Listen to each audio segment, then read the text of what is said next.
पीछे से पीछे 2-3 पीढ़ियों पर चले जाते हैं, अगर आप 2-3 पीढ़ियों पर चले जाते हैं तो आप देखते हैं कि पुरुषवादी सोच इतनी नहीं बेटा पीडीएफ तो ओपन होनी चाहिए,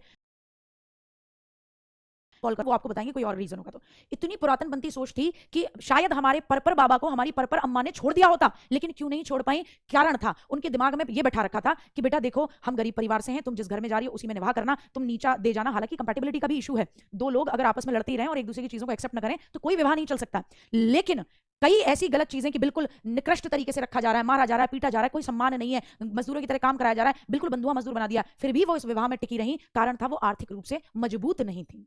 मोस्टली महिलाएं क्या करा जाता है कि पहले पिता के सामने, फिर पति के सामने, फिर पुत्र के सामने वो दूसरे पर ही निर्भर रहेंगी। अगर महिलाएं सेल्फ डिपेंडेंट हैं, आप अगर जॉब करते हो, ठीक है, आपका बेटा कल को ये कहता है मम्मी मैं नहीं खाना देता तुम्हें, आप कहते हो बिल्कुल मत दे बेटा, जा निकल मेरी प्रॉपर्टी और खाली करके जा, ठीक है, निकल जा तुरंत सीधे जा, ऊपर रखूंगी किराएदार 10,000 उससे और लूंगी जिस कमरे में तू रह रहा है तेरे पोर्शन में से, ठीक है, उधर से लेके आऊंगी, क्या लेके आऊंगी, उधर रखूंगी किराएदार, पैसा आएगा, मेरी प्रॉपर्टी है, अपने तरीके से खर्च करूंगी, 2,000 रुपए में एक सर्वेंट लगाऊंगी, टेंशन खत्म।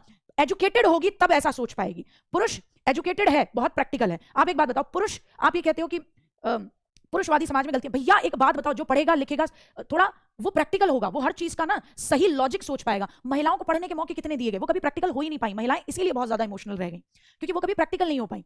प्रैक्टिकल जब आप पढ़ते हो, किताबें पढ़ते हो तो आप प्रैक्टिकलिटी आती है, तब आप समझते हो कि हाँ तस्लीमा नसरीन ने पूरे बांग्लादेश की बैंड बजा के रख दी थी, ठीक है, और ऐसे चोट मारी है उन्होंने रूढ़िवादिता पे, कर लो जो करना है, फतवे वे फतवे निकले उनके नाम पे, करो भैया जो करना है, कोई नहीं, उन्होंने अपनी लेखनी पर कोई प्रतिबंध नहीं लगाया। ये चीज आती है जब शैक्षिक रूप से एक महिला क्या होगी, सशक्त होगी। धार्मिक आपको पता ही है, धार्मिक बहुत सारी चीजें हैं जो कर्मकांड है, जो हम सबको क्या करने होते हैं, हम सबको फॉलो करने होते हैं, ठीक है ना। गर्ल्स को जैसे मेंस्ट्रुएशन साइकिल में पूजा नहीं करनी, कुछ मंदिरों में महिलाओं का प्रवेश वर्जित है, हालांकि ये धार्मिक चीजें हैं, धर्म से रिलेटेड मामले हैं, और धर्म में हम पहले ही बात कर चुके हैं कि धर्म आस्था का मामला होता है, इसमें तर्क आता ही नहीं है, तो इस पॉइंट को मैं तुरंत छोड़ देती हूं। अभी पता पड़े एक आध कोई मेरे खिलाफ फतवा निकाल ले, लेकिन क्योंकि मैं टीचर हूं और ईमानदारी के साथ बोलना मेरी एक मोरल रेस्पॉन्सिबिलिटी है, तो आप सब जानते हो धार्मिक समस्याएं भी हैं जिनसे महिलाएं जूझती हैं। जैसे कि नहीं बेटा गुरुवार को सिर नहीं धोना है, ठीक है, शनिवार को पति के खाना खाने के बाद ही तुम्हें सिर धोना है, मंगलवार को सिर नहीं धोना है क्योंकि भाई पर भारी होता है। अरे तुम्हारा सिर धोना किसी पे भारी कैसे है? क्या तुम्हारे सर का मैल निकल के किसी के किस्मत में जाके चिपक रहा है? ठीक है ना, आ रही बात समझ में? तो ये सब कुछ है।